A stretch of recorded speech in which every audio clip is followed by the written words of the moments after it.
1장 13절로 16절까지만 보시겠습니다.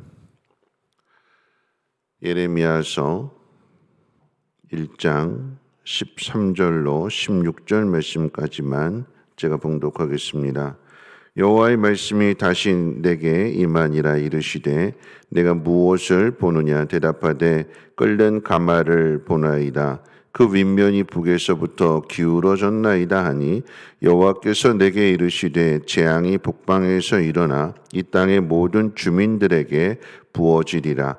내가 북방 왕국들의 모든 족속들을 부를 것인즉 그들이 와서 예루살렘 성문옥 위에 각기 자리를 정하고 그 사방 모든 성벽과 유다 모든 성읍들을 치리라. 여호와의 말이니라. 무리가 나를 버리고 다른 신들에게 분향하며 자기 손으로 만든 것들에게 절하였은즉 내가 나의 심판을 그들에게 선고하여 그들의 모든 죄악을 징계하리라. 아멘. 예레미야가 하나님으로부터 부르심을 받고 이제 그 사역을 시작하기 전에 두 가지 환상을 보게 되는데 이 두 가지 환상의 내용은 장차 예레미야가 사역을 하는 동안에 잊지 말아야 될 중요한 내용이기도 하지만 사역의 방향이 어떤 것인지를 가르쳐주는 그런 환상이기도 합니다. 어제 첫 번째 환상을 살펴봤고 오늘 두 번째 환상을 살펴보는데 끓는 가마를 보게 됩니다. 그런데 특이한 것은 북쪽이 기울어져 있었다라고 하는 그런 모습입니다. 재앙을 의미하는 거예요.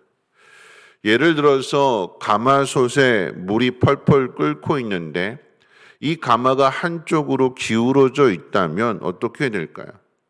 물이 끓는 온도가 높아지면 높아질수록 또 계속해서 열이 가해지면 가해질수록 끝내는 펄펄 끓는 물이 쏟아지게 될 것입니다. 그러면 화가 되는 거죠.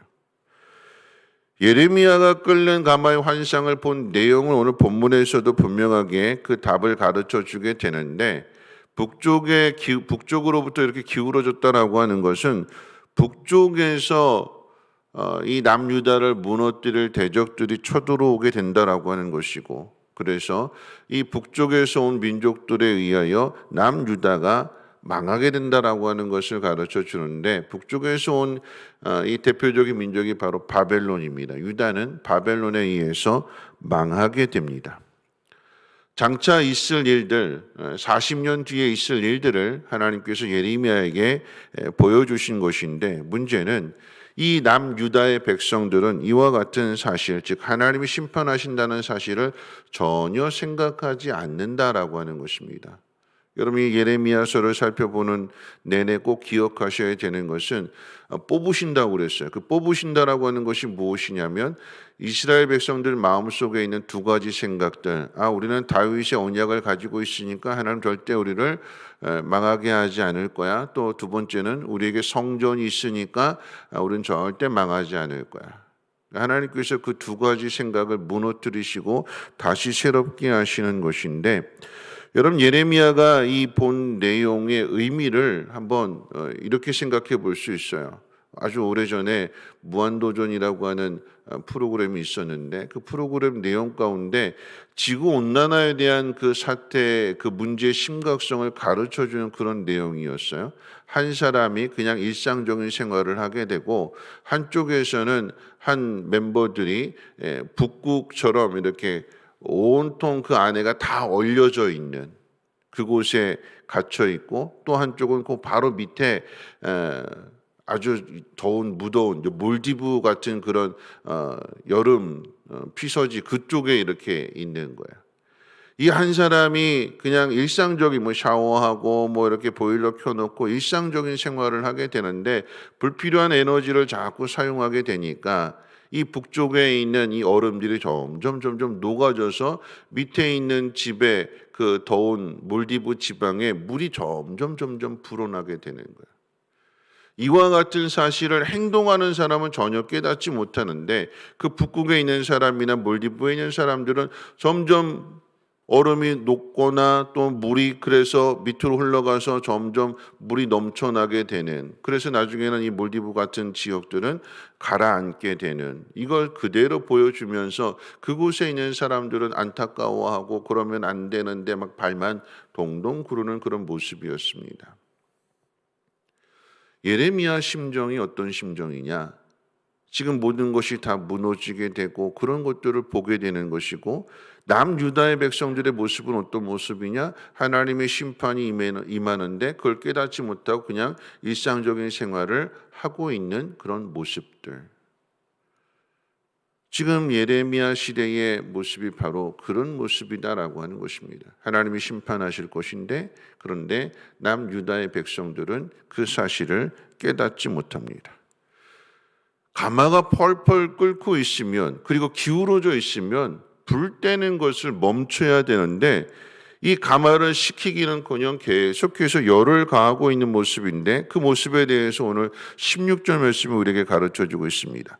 무리가 나를 버리고 다른 신들에게 분향하며 자기 손으로 만든 것들에 절하였은즉 내가 나의 심판을 그들에게 선고하여 그들의 모든 죄악을 징계하리라. 하나님을 버린 행동들, 그리고 자기 손으로 만든 것을 의지할 뿐만 아니라 자기 손으로 만든 것에 절을 하는 이 미련한 행동들을 멈추지 않는다라고 하면, 그때는 하나님의 심판이 임하게 되는 거죠. 어려움을 당하게 되면 이 어려움의 이유가 무엇인가를 하나님의 뜻에서 찾고, 그래서 하나님으로부터 답을 얻어내야 되는데, 그런데 하나님에게서 전혀 찾으려고 하지 않고 다른 것을 생각하고 다른 것을 의지하려고 할 때, 다시 말하면 하나님에게서 멀어지는 모든 행동들, 결국 그것은 심판이 된다라고 하는 것을 이 환상을 통해서 우리에게 가르쳐 주는 것입니다. 오늘 예레미야가 본 두 가지 환상의 내용, 어제 살펴본 살구나무 가지의 이야기나 또 오늘 끓는 가무의 이야기를 함께 연결해서 보면 그런 이야기입니다. 예레미야가 사역을 하는 동안에 기억해야 될 내용이기도 하고, 어제 말씀드린 것은 살구나무 가지라고 하는 것과 지켜본다라고 하는 그 단어가 비슷한 발음을 통해서 하나님께서 가르쳐 주시는 거예요. 내가 너를 지켜보고 있다, 내가 너 도와준다, 걱정하지 말아라 하는 의미도 되지만, 또 다른 의미에서 생각해 본다면 살구나무 가지를 보게 되는 것은, 살구나무가 가장 화려할 때가 언제냐? 봄이잖아요. 꽃이 피게 되는 그런 모습들. 그러면 이 모습은 평화를 상징하는 거예요. 근데 두 번째 본 환상은 무엇이냐? 끓는 가마가 기울어져 있다라고 하는 것. 재앙인 거죠. 그러면 처음에 본 게 평화로운 모습이요, 뒤에 것이 재앙이라고 한다면 앞에 있는 이 평화로운 모습을 다 잊어버릴 만한 재앙이 온다라고 하는 얘기예요. 처음에는 어려웠는데 뒤에 가면 점점 좋아지는 것이 아니라, 처음에는 좋았는데 나중에 가서 나빠져서, 그렇게 되면 이 처음에 좋았던 것들을 다 잃어버리게 되는 거죠. 바로왕이 꾸었던 그 꿈의 문제가 뭘까요? 처음에는 풍년이었고 뒤에는 흉년이 오게 되는데, 이 흉년이 오니까 앞에 있었던 이 풍년을 다 잊어버리게 되는, 다 집어삼키게 되는, 그래서 재앙이 되는 거예요. 그러니까 어떻게 해요? 요셉이 어떻게 했을까요? 뒤에 올 흉년을 위해서 지금 앞에 있는 이 풍년의 시대에 잘 모아놓는 거죠. 다음을 준비하는 거예요. 오늘 우리 시대에 필요한 것이 무엇이냐?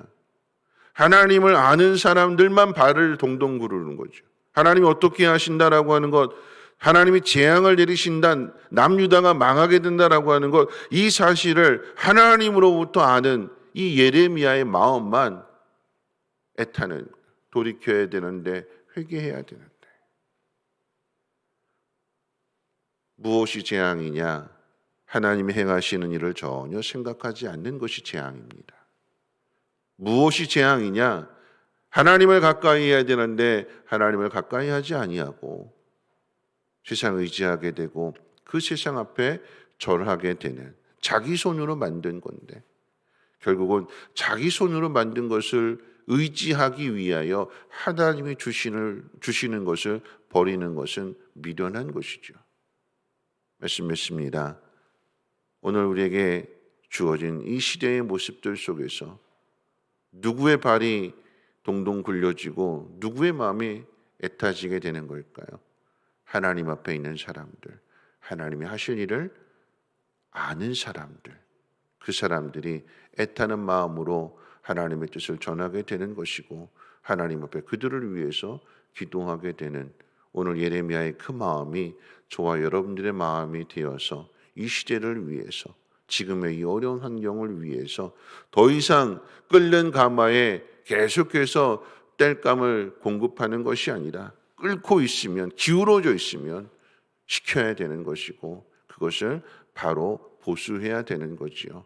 하나님 말씀으로부터 하나님의 뜻으로부터 이 일이 시작된다라고 하는 것을 꼭 기억하셔서 재앙으로부터 벗어나기 위하여 우리가 지금 해야 할 일들을 놓치지 않고 행할 수 있는 믿음의 삶을 살아가시기를 주님의 이름으로 부탁을 드립니다. 우리 찬송가 254장 1절, 2절, 3절만 부르시고 함께 통성으로 기도하겠습니다. 찬송가 254장, 통일 찬송가는 186장입니다. 1절, 2절, 3절 부르시고 함께 통성으로 기도합니다. 내 주의 보혈은 정하고 정하다 내 죄를 정케 하신 주 나로라 하신다. 내가 주께로 지금 가오니 십자가의 보혈로 날 씻어 주소서. 약하고 추해도 주께로 나가면 힘 주시고 내 추함을 곧 씻어 주시네.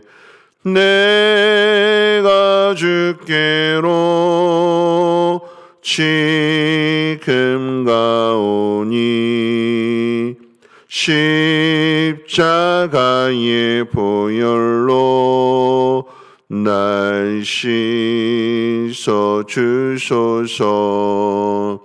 날 오라 하심은 온전한 믿음과 또 사랑함과 평안함 다 주려 함이라. 내가 주께로 지금 가오니 십자가의 보혈로 날 씻어 주소서. 아멘. 오늘 말씀 생각하면서 함께 기도하실 때에 하나님 앞에 가까이 가는 사람이 하나님의 뜻을 알게 될 것이요, 하나님에게서 멀어지는 사람은 결국은 하나님에게서 멀어졌기 때문에 자기 손으로 만든 것을 의지하고 자기 손으로 만든 것에 절하게 되는 것, 그것이 미련한 것이